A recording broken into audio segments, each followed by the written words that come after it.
누가복음 19장 43절에서 48절 말씀. 날이 이를지라 내 원수들이 토둔을 쌓고 너를 둘러 사면으로 가두고 또 너와 및 그 가운데 있는 내 자식들을 땅에 메어치며 돌 하나도 돌 위에 남기지 아니하리니 이는 내가 보살핌 받는 날을 알지 못함을 인함이니라 하시니라. 성전에 들어가사 장사하는 자들을 내쫓으시며 그들에게 이르시되 기록된 바 내 집은 기도하는 집이 되리라 하였거늘 강도의 소굴을 만들었도다 하시니라. 예수께서 날마다 성전에서 가르치시니 대제사장들과 서기관들과 백성의 지도자들이 그를 죽이려고 꾀하되 백성이 다 그에게 귀를 기울여 들으므로 어찌할 방도를 찾지 못하였더라. 누가복음에는 예수님께서 예루살렘에 입성하신 그날 가장 먼저 성전으로 발걸음을 옮기십니다. 그리고 성전으로 들어가셔서 장사하는 이들을 내쫓으시며 말씀을 하십니다. 기록된 바 내 집은 기도하는 집이 되리라 하였거늘 너희는 강도의 소굴을 만들었도다 하시니라. 예수님께서는 하나님의 성전을 훼손하고 있는 장사치들을 그대로 보고 계실 수가 없었습니다. 열왕기상 9장 3절에 보면 솔로몬이 성전을 건축한 후 그 성전을 보시며 기뻐하시면서 약속을 하십니다. 나는 내가 건축한 이 성전을 거룩하게 구별하여 내 이름을 영원히 그곳에 두며 내 눈길과 내 마음이 항상 거기에 있으리니. 성전은 하나님의 이름이 있는 곳이며 하나님의 눈길과 마음이 있는 곳입니다. 하나님은 그 약속을 지키셨고 이스라엘 백성을 인도하시고 때로 싸매어 주시며 보호해 주셨습니다. 그러나 성전의 본질을 지켜야 할 종교 지도자들은 성전에서 성전세와 재물을 판매함으로써 풍리를 취했습니다. 자신의 욕심을 채운 것이죠.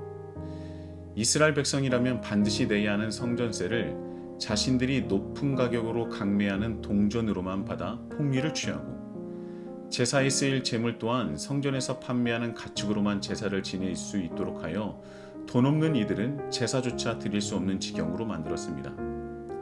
그러한 종교 지도자들과 결탁한 장사치들이 성전을 더럽히고 있었던 것이죠. 여러분, 성전은 누군가의 욕심과 욕망을 채우는 공간이 아닙니다. 오직 하나님께 예배드리는 곳이며 기도와 찬양과 경배가 끊이지 않는 곳이어야만 합니다. 또한 오늘의 말씀 47절과 48절을 보면 예수께서 날마다 성전에서 가르치시니 백성이 다 그에게 귀를 기울여 들었다라고 말씀하고 있습니다. 성전은 하나님의 말씀을 듣고 보고 배우는 곳이기도 합니다. 하나님을 향한 예배와 찬양, 기도, 그리고 하나님의 말씀을 듣고 보고 배우는 것, 그곳이 바로 성전인 것이죠. 다시 한번 말씀드리지만 성전은 하나님의 이름과 눈길 그리고 하나님의 마음이 있는 곳으로 하나님께서 자신의 백성들을 만나는 곳이며 하나님을 향한 백성들의 예배와 기도, 찬양 그리고 말씀을 듣고 보고 배우는 곳입니다.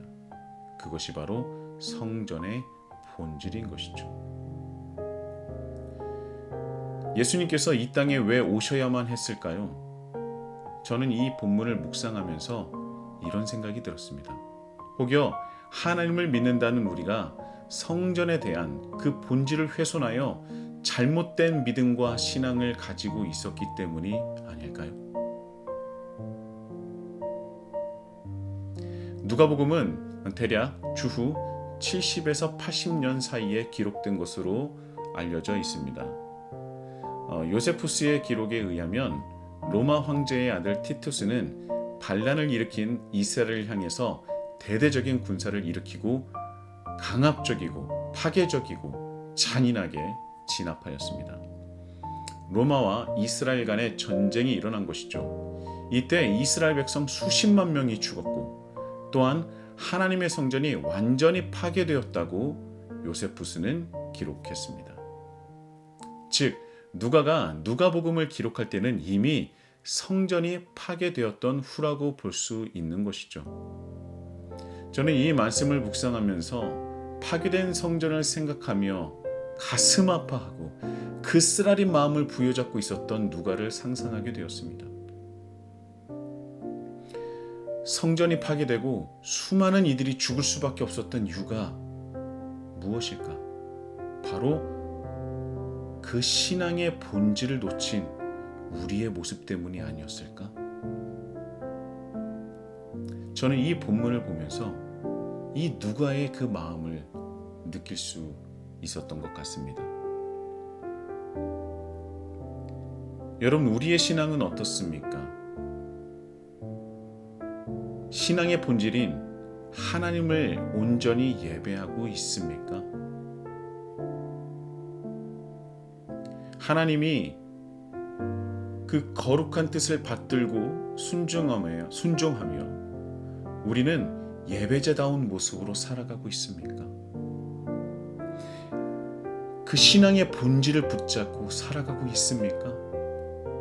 아니면 혹여 그 본질이 흔들려 세상 사람과 다를 바 없는 깨어지고 어둡고 하나님의 향한 그 죄로 물든 세상과 똑같이 때로 비슷하게 살아가고 있지는 않습니까? 여러분, 오늘 우리의 신앙을 돌아보고 이 말씀을 통하여 신앙의 본질을 회복하시는 놀라운 역사를 경험하는 주님의 귀한 백성이 되시길 예수님의 이름으로 축복합니다.